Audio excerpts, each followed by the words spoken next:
Shalom. Baik teman-teman, kami dari kelompok 3, kami akan menyampaikan materi kami tentang perkembangan sekolah minggu yang dipelopori oleh Robert Raikes. Terima kasih, simak video selanjutnya ya.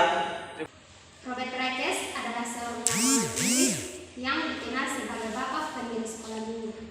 Ia lahir di Manchester pada tahun 1736. Anak sulung dari pasangan Mary Drew dan Robert Raikes, seorang penerbit surat kabar di Inggris.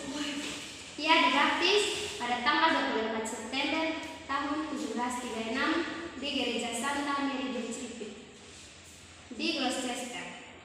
Pada tanggal 23 Desember tahun 1767, ia menikah dengan Anne Tergit, seorang wanita yang berasal dari keluarga terhormat, dan dikaruniai 3 anak laki-laki dan 7 anak perempuan. Ia menyelesaikan pendidikan dasarnya di sekolah minggu Gereja Santa Mary di Tripit, tempat ia dibaptiskan.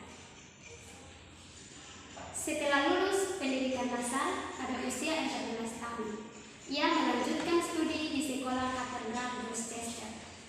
Suasana sekolah ini begitu ketat. Anak-anak didik dengan kurikulum yang klasik.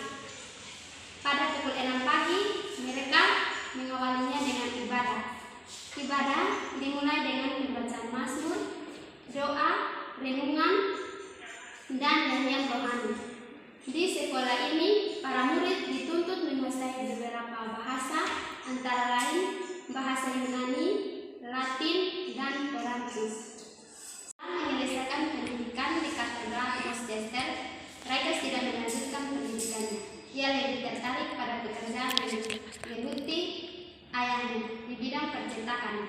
Pada tahun 1797, ia diwariskan perusahaan milik ayahnya, yakni Gloucester Journal. Karena kemampuannya di bidang penerbitan dan percetakan, pada usia 21 tahun, ia mengambil alih seluruh urusan yang berkaitan dengan penerbitan Gloucester Journal. Abad yang lalu, dalam suatu rumah kecil di Glasgow, Inggris, telah bangkit salah satu gerakan yang paling besar dalam sejarah. Di tempat itu, sekolah minggu mulai berkembang dan menyebar ke gereja-gereja yang ada di seluruh dunia. Satu cara yang baik untuk mempelajari Alkitab. Dari situ, kelas kecil yang terdiri dari sekelompok anak nakal telah bangkit satu pasukan yang berkuasa yang terdiri dari pelajar-pelajar Alkitab dalam 200 tahun terakhir ini, dan yang telah beranggotakan lebih dari 37 juta orang. Walaupun demikian, sekolah minggu bukanlah pelopor dalam menyelidiki firman Tuhan, karena sejak zaman dahulu kegiatan ini telah ada dalam rencana Allah. Yang pertama, orang tua. Bapak dan ibu telah diperintahkan Allah untuk memperkenalkan kisah umat Israel dan hukum Taurat kepada anak mereka. Di situ bisa dibaca dalam Mazmur 78 ayatnya yang ke-5 dan 6, Ulangan 6 ayat 6 dan 7, lalu pasalnya yang ke-11 ayat 18 sampai 20. Yang kedua, imam-imam. Suku Lewi telah dipisahkan oleh Tuhan untuk satu pelayanan istimewa di tengah-tengah bangsa Israel. Tugas para imam bukan saja melayani di bait Allah, tetapi juga sebagai pelayan seumur hidup mereka. Bacaannya dalam Ulangan 31 ayat 9 sampai 13. Berdasarkan hal ini, orang-orang Lewi mendapat kedudukan istimewa di kalangan orang-orang Israel. Itu terambil dalam Ulangan 12 ayat 19. 3 hari raya. Ada beberapa hari raya orang Israel yang tidak boleh dilupakan oleh mereka. Pada waktu memperingati hari raya, mereka dapat mengajarkan kepada anak-anak mereka alasannya mereka memperingati hari raya itu. Dan di situ bisa kita baca dalam kitab Keluaran pasal 12 ayat 25 hingga ayatnya ke-27. Yang keempat, bantuan pemerintah. Selain dari hal-hal yang telah disebutkan di atas, pemimpin-pemimpin bangsa Israel juga diperintahkan oleh Tuhan untuk menyelidiki segala isi hukum Taurat itu seumur hidup mereka sebagai petunjuk-petunjuk dalam memerintah. Di situ kita bisa baca juga dalam kitab Ulangan pasal 17 ayat 18 hingga ayat ke-19. Oleh karena itu, orang-orang Israel sering melalaikan tuntutan Tuhan dalam hal ini. Tuhan membiarkan bangsa-bangsa kafir mereka insaf akan kelalaian mereka terhadap tuntutan Tuhan itu. Yosefus, seorang penulis sejarah orang Yahudi, menulis bahwa sejak zaman Musa ada satu adat kebiasaan orang Yahudi untuk berkumpul dalam rumah-rumah ibadat mereka setiap hari Sabat, bukan saja mendengarkan tetapi juga untuk menyelidiki hukum-hukum bahan. Instruksi tentang hukum Tuhan itu begitu jelasnya, seperti kata Yosefus, sehingga bila mana seorang dari bangsanya ditanya tentang hukum Tuhan, ia akan lebih mudah mengulangi hukum itu daripada menyebut namanya sendiri. Philo memberi pernyataan bahwa rumah-rumah ibadat orang Yahudi adalah rumah-rumah tempat pendidikan, karena anak-anak yang masih kecil pun dididik di tempat itu. Latihan-latihan dalam rumah ibadat orang Yahudi itu menjadi satu dasar yang baik sekali untuk sekolah minggu kita pada zaman modern ini. Metode pendidikan yang dipakai pada waktu itu ialah cara lisan dan berbentuk katekismus. Tugas guru ialah mendengar, sedangkan tugas murid ialah bertanya. Karena tugas guru bukan saja memberikan kuliah, dan tugas murid bukan hanya saja mendengar. Inilah sistem yang dipakai di rumah ibadat orang Yahudi di Palestina pada waktu Kristus dilahirkan. Pengajaran firman Tuhan telah dilakukan dalam jemaat yang mula-mula dan para rasul mengikuti itu untuk mengajar. Gereja para rasul, kata Baron Bunsen, menjadi mata rantai penghubung antara orang Kristen dengan dunia. Kelalaian gereja dalam hal mendidik adalah tanggung jawabnya yang mutlak pada abad pertengahan, dan gerakan reformasi bukan saja satu pengembalian kepada cara pengajaran para rasul, tetapi juga merupakan prinsip-prinsip pengajaran dari para rasul itu. Katekismus yang dikarang oleh Luther yang memberikan ciri pemisahan dari gereja Roma Katolik telah dibuat khusus untuk pelayanan mengajar. Gerakan Ordo Yesuit yang mendidik dan terpelajar itu sengaja dibentuk untuk membendung arus perkembangan gereja reformasi yang sebenarnya merupakan cara mengajar dari para rasul. Tetapi pendidikan seperti yang telah dibuktikan dalam sekolah minggu tidak berkembang karena ada beberapa hal yang menghalanginya. Mula-mula sekolah minggu adalah inisiatif dari pekerja awam yang bukan pendeta. Tetapi pada saat itu pengajaran tentang ibadah seluruhnya ada dalam tangan para pendeta. Sekarang hal ini telah menjadi bagian pekerja awam atau orang biasa yang mengabdikan diri dalam pelayanan rohani.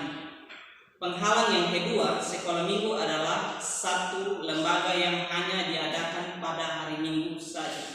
Pengajaran agama Yahudi dan Kristen dilakukan setiap hari, tetapi pendiri dari sekolah minggu yakin bahwa satu lapangan yang lebih luas dapat dicapai dengan menggunakan satu hari libur. Seabad yang lalu, anak-anak dari rakyat jelata hanya belajar pada sekolah-sekolah terutama, dan di sekolah itu mereka begitu terikat sehingga hari Minggu menjadi satu-satunya hari untuk mempelajari agama Kristen.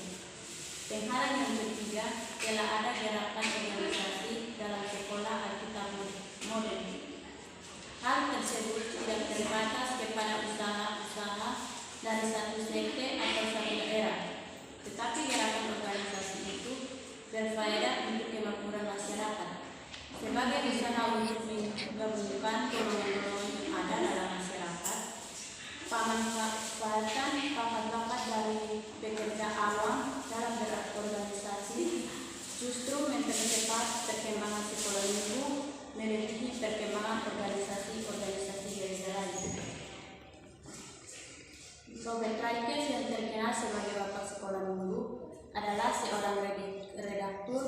surat kabar yang sosial dan diasihi anak-anak. Ketika seseorang yang tinggal di antara rumah-rumah tempat tinggal orang-orang miskin di salah satu distrik, di situ guru mister mengadu kepadanya tentang huru hara yang ditimbulkan oleh anak-anak nakal dan meminta supaya hal itu dimasukkan ke dalam surat kabar. Ia menolak untuk menegur orang-orang tua yang lalai terhadap anak-anaknya atau menuntut polisi yang tidak memperhatikan hal itu. Sebaliknya, Robert Raikes menyewa satu ruangan di dalam satu distrik yang paling padat penduduknya, lalu mengumpulkan anak-anak nakal itu untuk dididik tentang pelajaran umum dan pengajaran tentang Allah di dalam Alkitab. Rencana Robert Raikes untuk mendidik anak-anak yang liar dan memperhatikan anak-anak yang kerjanya mengganggu dianggap oleh kebanyakan orang sebagai satu pekerjaan yang sia-sia. Sedikit saja orang yang dapat membantu atau menguatkan hatinya. Gereja pada zaman itu menganggap semua usaha-usaha demikian sebagai satu hal yang tidak dapat diharapkan dan hanya mencemarkan hari Sabat saja. Teman-teman Robert Raikes mengolok-oloknya dan memberi julukan polisi angsa liar dengan pasukan pengacaunya. Sekalipun demikian, ia tabah dalam semua rencananya. Ia menghadiahkan uang-uang sen kepada anak yang setia datang ke kelasnya, dan ia tidak menuntut hal-hal yang lain kecuali menyuruh anak-anak itu mandi dan menyisir rambut mereka. Atas tanggungannya sendiri, ia menggaji 4 guru untuk mengajar mereka membaca, menulis, dan tata cara sopan santun dan ibadat yang baik. Setiap hari dari jam 10 sampai jam 12 dan dari jam 2 sampai jam 5 sore. Gaji yang diberikan kepada guru-gurunya ini hanya 25 sen satu minggu, tetapi jumlah itu lebih besar nilainya daripada nilai yang sama pada zaman sekarang. Ada kesulitan-kesulitan dan keputusasaan, dan Robert Raikes sendiri harus mengatasi keributan di sekolahnya dan memukul anak-anak yang tidak mau menurut dengan tongkatnya. Tetapi ia mempunyai satu cara yang ajaib. Walaupun ia membawa tongkat dan seringkali menggunakan alat itu terhadap anak yang nakal, tetapi karena kepribadiannya yang tinggi dan luhur, ia dapat mengikat hati dan perhatian anak-anak. Dengan demikian, ia telah membuktikan bahwa anak-anak nakal itu dapat dididik untuk belajar. Tata tertib disempurnakan dan murid-murid bertambah banyak. Kelas-kelas pertama segera penuh dan sekolah demi sekolah didirikan untuk penampungan anak-anak yang ingin masuk sekolah. Gereja pada mulanya tidak mau membantu pekerjaan Robert Raikes. Tetapi walaupun demikian, karena karangannya yang dimuat di surat kabar, orang-orang bergerak untuk membantu dia. Artikel-artikel mengenai sekolah minggu telah dicetak ulang baik di kota kecil maupun di kota besar dan telah menarik perhatian umum di Inggris untuk memberikan tekanan terhadap pentingnya dan kemungkinan-kemungkinannya sekolah minggu itu. Robert Raikes juga mendapat bantuan dan persekutuan dengan John Wesley, pendiri dari gereja Metodis, yang telah mendapat nama yang baik di mana-mana sebagai seorang pengabar Injil. John Wesley menghargai perkembangan baru dari sekolah minggu itu, dan ia dengan segera menggunakan cara tersebut di dalam pelayanannya yang besar itu. Dalam hal ini, organisasi gereja Metodis yang besar itu berhutang banyak karena tercapainya suatu hasil yang luar biasa daripada usaha sekolah minggu ini. Saya pikir, menurut tulisan Wesley, sekolah minggu adalah lembaga yang paling mulia yang telah tumbuh di Eropa dalam abad ini dan akan berkembang melengkapi para pengajar dalam melakukan tugas mereka. Dalam 4 tahun sejak Robert Raikes memulai gerakannya di Gloucester, sekolah minggu di Inggris telah beranggotakan kira-kira 1,4 juta anak. Pada tahun 1811, pada waktu Robert Raikes meninggal dunia, tempat-tempat pelayanan telah berjumlah 400.000. Perkembangan sekolah minggu yang pesat telah membuat banyak hal dan faedah yang menghidupkan unsur-unsur dasar dari masyarakat Kristen ketika pendiri-pendirinya dalam keadaan terancam. Sejarah menunjukkan bahwa bukan saja kebangunan rohani maju pesat di bawah pimpinan Wesley dan Whitefield, akan tetapi sejalan dengan itu, lapangan pendidikan sekolah minggu inilah yang telah melindungi di Inggris dari revolusi Prancis yang mengerikan itu.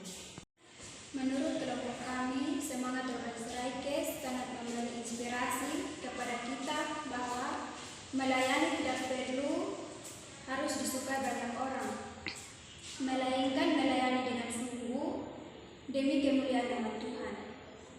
Gereja tidak menerima kehadiran gerakan sekolah minggu yang dimulai oleh Robert Sraikes ini.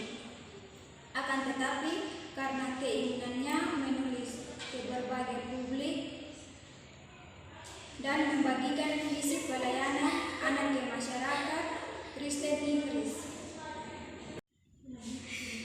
juga atas bantuan John Wycliffe, pendirian gereja Metodis, akhirnya kehadiran sekolah minggu diterima oleh gereja mula-mula oleh gereja Metodis, akhirnya gereja Protestan lain ketika Robert Sraikes meninggal dunia pada tahun 1811. Jumlah anak yang harus hadir di sekolah minggu seluruh Inggris mencapai lebih dari 400 anak. Dari pelayanan anak ini, Inggris tidak hanya diselamatkan dari revolusi sosial, tapi juga diselamatkan dari generasi yang tidak mengenal Tuhan. Gerakan sekolah minggu yang dimulai di Inggris dan akhirnya mengajar ke berbagai tempat di dunia, termasuk negara-negara Eropa lainnya. Yang pergi melayani di negara-negara Asia, akhirnya melayani anak melalui sekolah minggu juga di Indonesia.